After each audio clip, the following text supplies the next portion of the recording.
Here are the 5 things I would use to determine the perfect business criteria for me to start my search for a new acquisition. First, I'll do a self-assessment.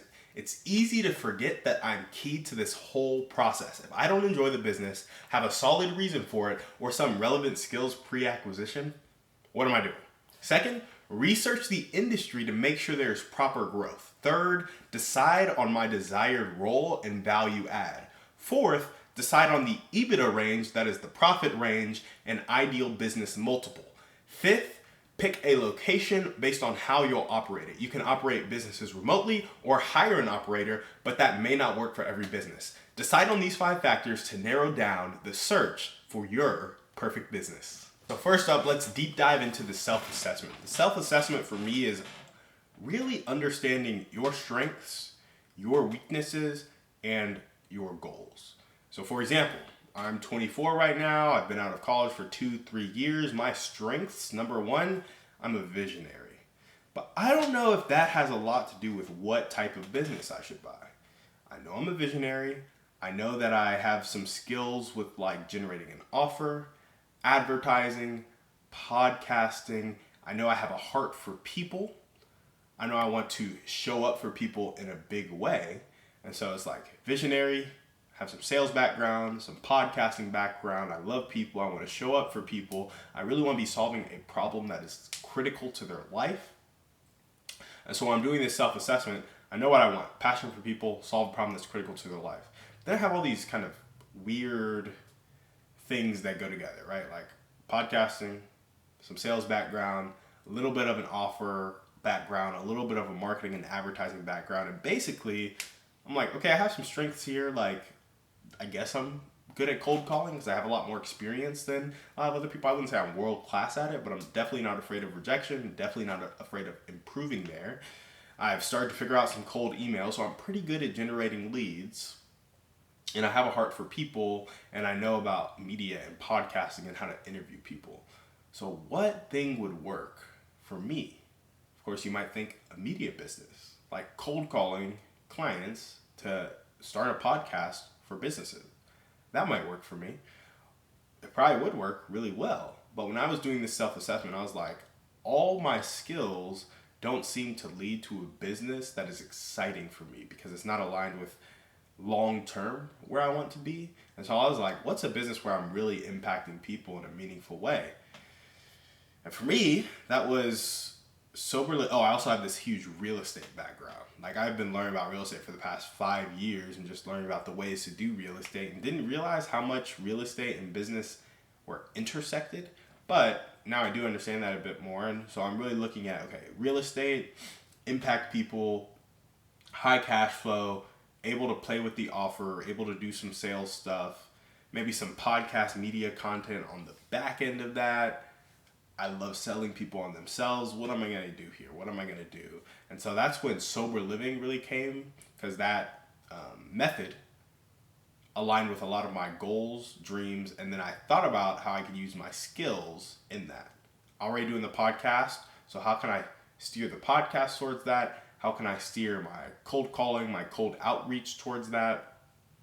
And how can I steer real estate towards that? So my real estate skills, my cold outreach skills, and my podcast all have to do with sober living now. And then also my VA. So I took all my assets and I was like, I can put those towards sober living. That makes sense for me. But when you think about a business to buy, it's like, okay, I can buy these properties, turn them into sober living. And then you go one step up. I can buy inpatient rehab facilities so that I have the tenants for my sober living properties. So that's not the sexiest business, but it does touch on my passion for people, allows me to do the structuring the offer stuff that I love to structure. And it allows me to be more on the operational side, which is some experience that I want to pick up. Like operating a business, dealing with people, dealing with hard things. It's something I want to learn, honestly. And so I think the operational side of sober living, you really have to think about the customer journey there, because your business literally is the customer journey. They're supposed to come in and get sober. And I'm not saying I can control that outcome, but I can do stuff that helps them, which is really the change I want to make in the world. I want to bear burdens with people where it's really hard to bear. If I can do that in business and if I can do that in life, that's a really cool thing for me. That's why I really like those businesses And so that's kind of what I'm going forward with. So that self-assessment is like, what were my strengths? Podcasting, some sales stuff, and real estate, right? Cold outreach, podcasting, cold outreach, and real estate. And that really had nothing to do with sober living. But then my passions came into play of like, okay, I like to sell people on themselves. I like to bear burdens with people. And that was like, okay, now sober living is kind of like, how can I use my cold outreach skills to grow sober living? How can I use my podcasting skills to grow sober living? How can I use my real estate skills to grow sober living and impact people more? So that's really what the self-assessment does. It's like, here are my skills. These are my strengths. Here are my passions. Is there a business opportunity where they intersect? Let me go after that.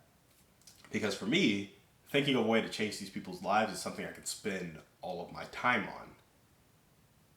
But kind of podcasting for other businesses, it's not a big deal for me. Like, I don't really want to do that at all. So that's what the self-assessment is. Basically, take your skills, take your strengths, figure out how you can get into a business that touches on some of your passions. Maybe your passion is playing music. And I just was looking at bizbuysell.com, and there's like a music store you can buy. And so maybe there's something there. Like, you can take your marketing skills and your love for music, pair them together, grow that business, have financial freedom, have great impact, and be doing something you love.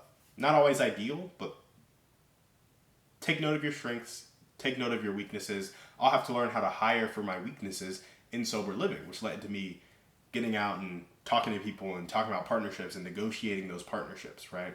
So all of that is very key to my growth. And so I included my strengths. I'm learning how to cover my weaknesses, and I'm touching on my passions with sober living and with the rehab facility purchases. Now, that's the self-assessment.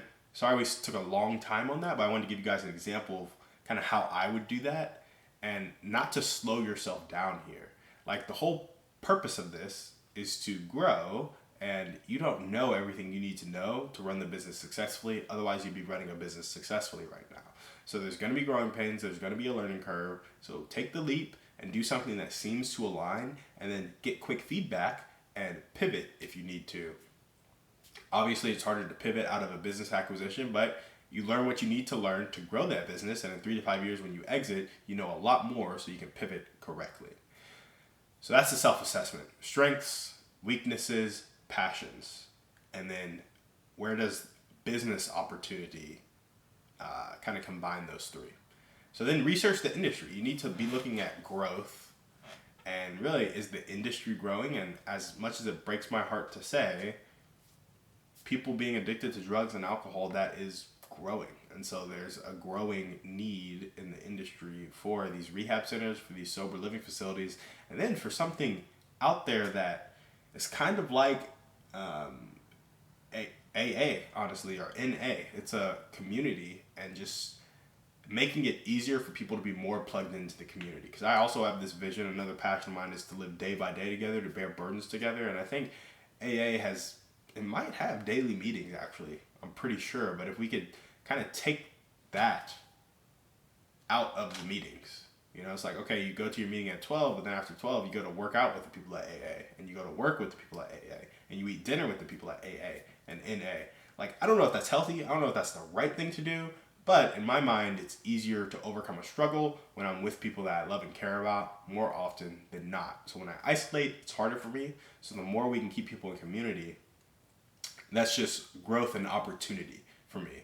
Seems like there's a gap in the marketplace where it's like, if we can make the community really awesome and keep people in it, maybe we can increase the sobriety rates. Maybe not. I'd have to read the research, and I'm not really well versed on it.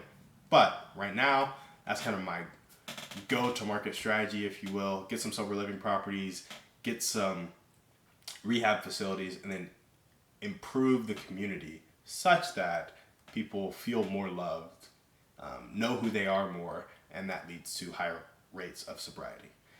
So there's growth in the market, there's opportunity in the market. Then you need to make sure you can find a list of businesses. It's a little hard to find all the inpatient rehab facilities that are 30, 60, 90-day rehabs in the US, or all the detox centers, or all the sober living homes. There's not like a great directory of them. And like, there is a great directory of lawn care services over $1 million in revenue. Like you can find that very easily off of the library page, but getting very specific to those 30, 60, 90-day rehab facilities and detox centers and sober living properties, it's a bit harder of a list to find. However, I can hire somebody to do some Google scraping, verify web addresses, verify email sites. So it's not that it's impossible, it's just that it takes a bit more time. You have to hire somebody to do the work, but they're out there. It's not like finding 35-year-old black men from Europe who are into knitting.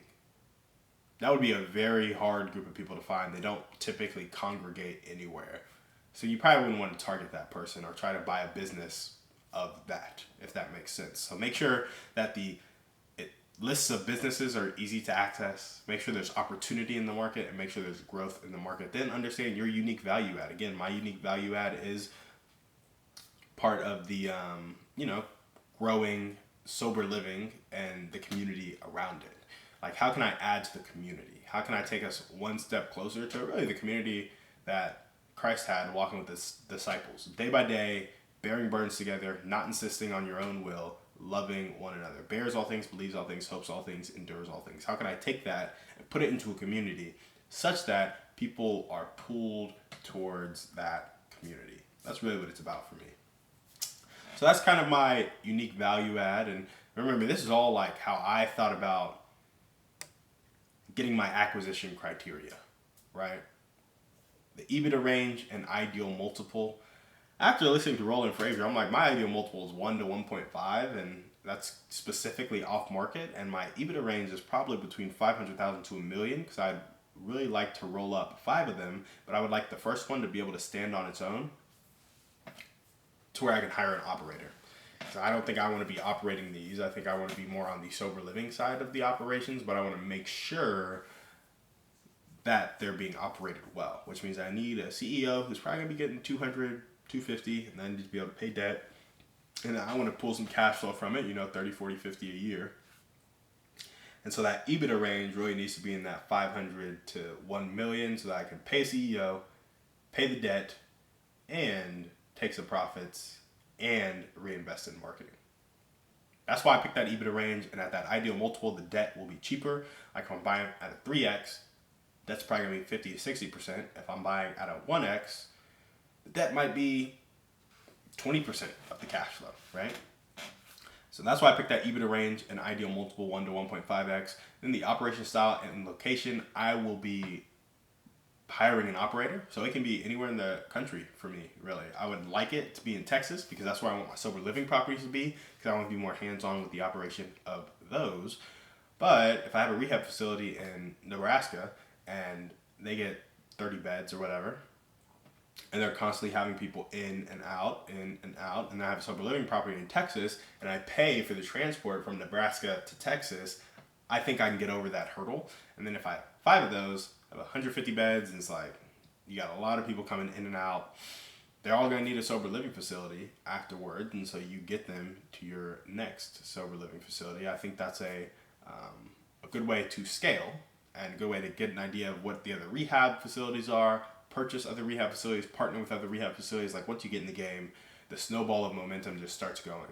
And so these are the 5 things I would go through in order to buy a business. Again, the self-assessment, strengths, weaknesses, passions, and find an opportunity that combines all 3 and covers your weaknesses. Research the industry for growth opportunity and make sure the list of businesses is easy to find. Identify your unique value add. Get that profit range and ideal multiple in mind. Mine was 500 to $1 million at a 1 to 1.5x multiple. And your operation style and location, I would be remotely with an operator in place. That's what we got for you guys today on the show. Thank you so much for watching. We will see you on the next one. And remember, we are a community of people judged not by our wealth, but by our impact.